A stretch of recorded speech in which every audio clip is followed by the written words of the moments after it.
Mr. Shoe and Mr. Hat both don't have any money. Mr. Shoe earns $100 and decides he wants to put it in the bank. Mr. Shoe finds a bank he really likes. Right now the bank doesn't owe anybody anything, and it doesn't have anything. It's a brand new bank. Mr. Shoe opens an account at the bank and deposits his $100 into the bank. The bank creates a checking account for Mr. Shoe and writes down that they owe Mr. Shoe $100.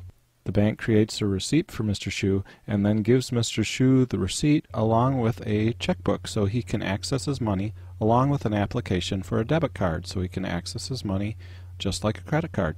According to the rules in the United States, the bank only has to keep $10 to cover the $100 it owes to Mr. Shoe. So it sets $10 aside as its reserves, and the excess reserves, the other $90, are available to lend out to borrowers. After talking with the bank, Mr. Hat decides that he can go into debt up to $90 and pay back interest to the bank.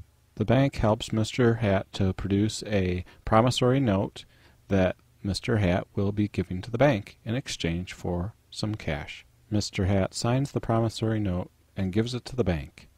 The bank then creates a matching account for Mr. Hat in the amount of $90, which it owes to Mr. Hat. The bank then creates a slip to recognize that Mr. Hat has $90 in the bank. The slip of paper is given to Mr. Hat, and the loan creation process is complete. A close look at the situation shows that the bank owes $190, $100 to Mr. Shoe and $90 to Mr. Hat. The bank also has on hand $100 in cash and a promissory note from Mr. Hat to pay the bank back $90 plus interest.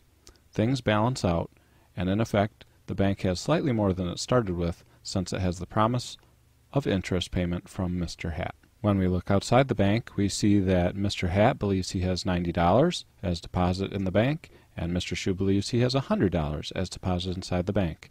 It appears that $190 now exists.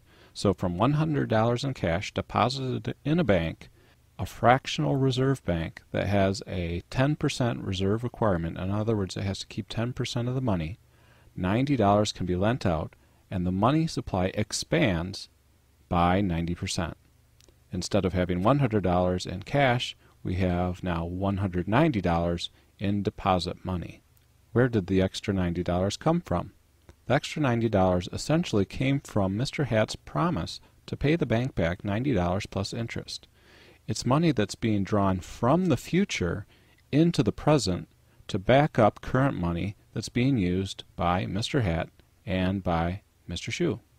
In order for Mr. Hat to access the $90, he simply brings in the proof that he has an account at the bank, and he asks for his $90. The bank is left in a kind of difficult position. Since the bank traded the cash for the promise to pay, and since the bank already had a promise to pay, those two cancel each other out and can then be eliminated. Now if we take another look at a bank, we see that the bank owes Mr. Shoe the same $100. But as backing, the bank only has a single $10 bill and a single promise from Mr. Hat to pay back $90 plus interest, but sometime in the future. While this may appear like an impossible situation, this is exactly the situation that almost every bank in the United States is in at the moment. This works because it's not just one borrower and one depositor at this bank. In reality, there are hundreds of depositors and hundreds of borrowers. If we think of Mr. Shoe as representing all the depositors, having deposited $100 million in the bank, and we think of Mr. Hat as all the borrowers, having borrowed $90 million from the bank, then we can see that $10 million is probably sufficient to satisfy all the needs of all the depositors. At this point, Mr. Hat spends his money, and we see that the soundness of the banking system rests entirely upon the borrower's ability and willingness to repay the entire amount of the loan with interest in the time frame required. If the borrowers can't or won't, then the bank is in serious trouble, as are all the depositors. For more information, search the internet for fractional reserve banking. For localfuture.org, this is Aaron Wiesner.